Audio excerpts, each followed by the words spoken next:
We've talked about the benefits of a rain barrel, and namely, it saves you money.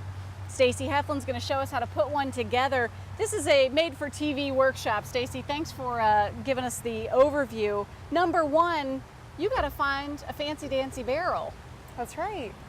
They're a little tricky to find. That's why the workshop, we already have them. We have them set up. You just got to come make them, put them together, and it really isn't hard. Yeah. The first step before coming to the workshop would be strategy. Yeah. Figuring out where you want to place your barrel, under which downspout.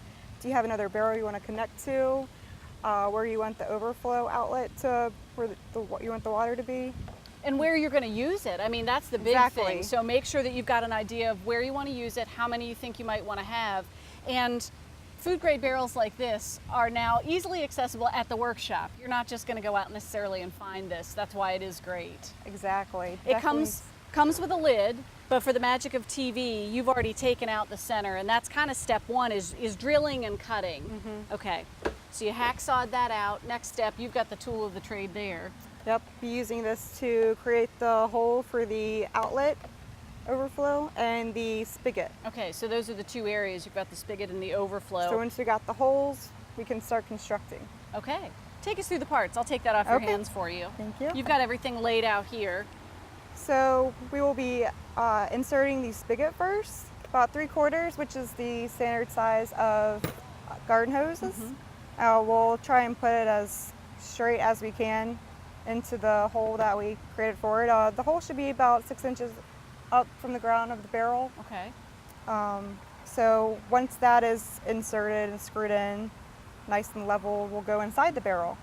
And then we'll add the caulking. Make sure it's waterproof, weather resistant, rain ready caulking.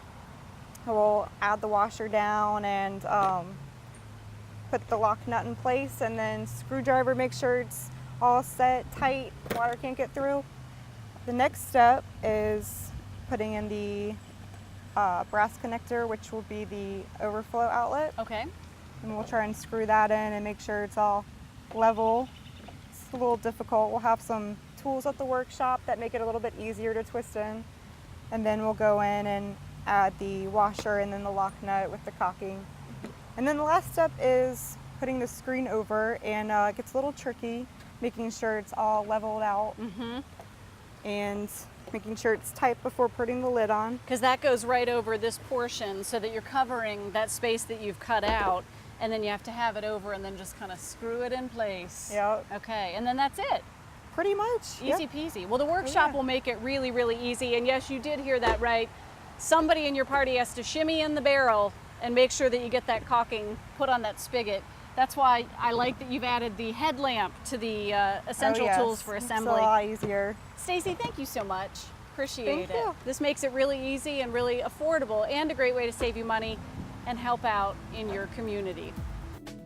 The Rain Barrel Building Workshop is $50, nearly half the retail price tag of a ready-made barrel. To sign up, visit WTVR.com/PoweringVirginia for a direct link.